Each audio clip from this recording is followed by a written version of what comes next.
Hi guys! Today, tuturuan ko kayong paano gamitin ang ating diffuser. Ito yung ating LED diffuser guys.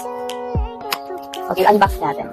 Ayan, sa loob niyan meron tayong kasamang cord. And of course, ang ating wall-mounted na adhesive. Ayan guys, itong wall-mounted na yan. Kapag gusto nyo ilagay sa pader, pwede nyo idikit sa pader. Ikakabit nyo natin sa pader, itong adhesive. Peel off nyo yung plastic dyan, dikit nyo sa pader, tapos pwede nyo na siyang isabit. Okay guys? Pwede din naman siya nakatayo lang guys. Okay, pwede siya nakatayo lang. First, eto nakita nyo ng sticker na yan. Ayan.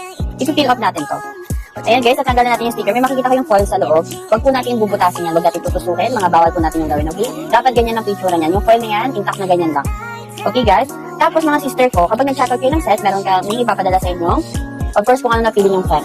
Yung set natin mga sister ko, ayan. Meron yung seal. Tatanggalin natin tong seal na yan. At lalagyan natin ng stick. Ayan, ganito magiging itsura niya mga sister ko. Filter na to, ilalagay siya sa 50 ml na bottle. Okay guys, tapos pag nilagay natin siya, make sure na merong kahit 1 cm na pagitan. Huwag po natin isasagad sa ilalim. Huwag natin isasagad dito. Dapat may 1 cm na pagitan. Bago natin ilagay sa diffuser. Saka natin siya ngayon ipasok dito. Hayaan natin siyang kusang bumaba. Okay, ikot natin. Ayan mga sister ko, okay? Tapos i-press lang natin siya. Ayan, uusok yan. Okay mga sister ko? Kapag naman mga sister ko nag-checkout ka nito at sinagad mo siya ng sagad na sagad, o press mo talaga siya ng ganon, hindi yan uusok mga sister ko, okay? So kailangan dapat nakaangat siya ng konti. Saka po natin siya ikabit sa ating diffuser. Saka natin siya ikabit, okay mga sister? Dapat may pagitan ng 1 cm yung angat.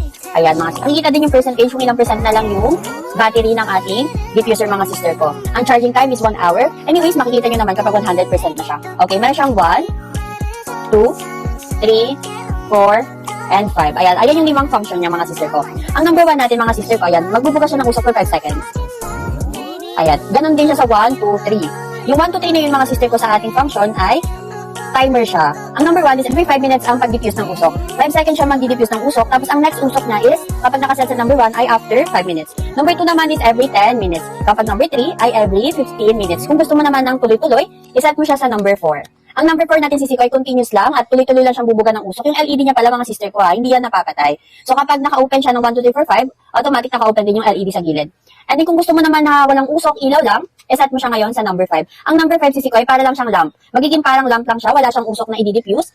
Ilaw lang yung makikita nyo. Magpapalit-palit lang siya ng ilaw. Okay mga sister ko? Ang number 1, 2, and 3, timer. Ang number 4 ay continuous. Ang number 5 naman natin ay LED lang. Ayun mga sister ko, take note pag ilalagay po natin ang ating essential oil, make sure na may pagitan po na 1 cm. 1 cm po bago ikabit sa ating diffuser. Hayaan po natin kusang bumaba yung white filter or yung white stick na nakikita nyo na yan. Kasi kapag sinagad niyan dito sa pinakababa mga sister ko, may tendency na hindi siya mag-create ng smoke kasi nga hindi aabot dito sa taas yung ating white stick. Ayun lang. Check out na kayo mga sister ko. I-follow ang shop at mag-check out na kayo sa shop namin.